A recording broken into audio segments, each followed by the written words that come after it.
Well, season 3, episode 11, about 30 minutes in, the fencing scene. Was there any training involved for this scene? Now, I don't know, but I know someone that does. So I reached out to Shelly Cole. Shelly played Madeline on the show. This is what I wrote her. Hey, Shelly, I have a question about the fencing scene. What do you remember? How long did you rehearse it, or anything else you remember about that day? Hi! They sent us to a place in Studio City for fencing training a couple of days prior to filming. We had fittings for the uniforms as well. That shoot didn't take long at all, just part of the day. Was Brad there? I had a really funny line that day about there being a hair in my helmet. And she also said, no stunt doubles for me and Teal. Now, if I remember correctly, we did have stunt doubles for Liza and Alexis. And I also remember something else that happened that day. It's one of those did you notice moments. But in order for you to notice, I'm gonna have to show you. My God, there's a hair in mine. Just close your eyes and think of England. Yeah, they say that line another time, don't they? Wait, I need something. Close your eyes and think of England. Okay? What does that mean? Close your eyes and think of England is a phrase that originated in Victorian England when women were expected to meet their husband's needs, regardless of what they wanted themselves. It is a reference to unwanted... I had no idea. Back to the thing I really wanted to point out that you probably didn't notice. Maybe you did. Let me know in the comments if you did. Also, while we're at it, let me know in the comments what your favorite line that Paris ever said. I remember filming that day like it was yesterday. We'd gone in for rehearsal, which is when the director is working out the beats of the scenes with the actors. We had a lot of background that day because we had all the fencers.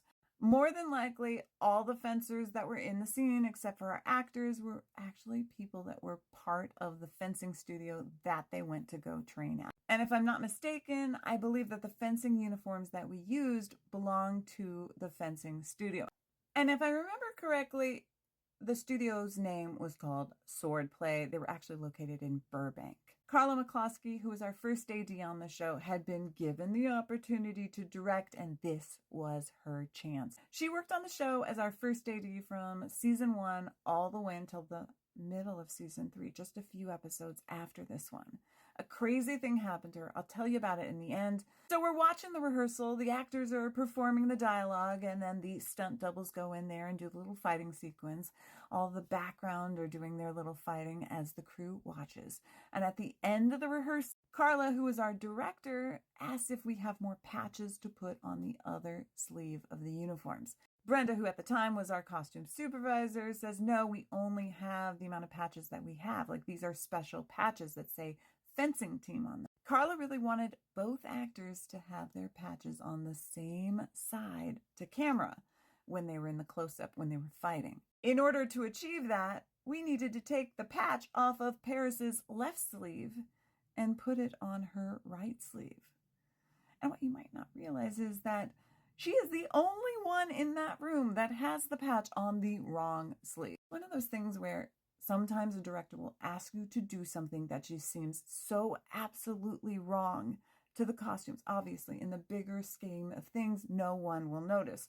But it is just one of those things. As a costume person, I will never not notice that. Now, as far as why Carla did not continue to work as the first AD on Gilmore Girls past season 3, episode 15, being an AD is a very stressful job, and in the middle of season 3, Carla ended up having a stroke.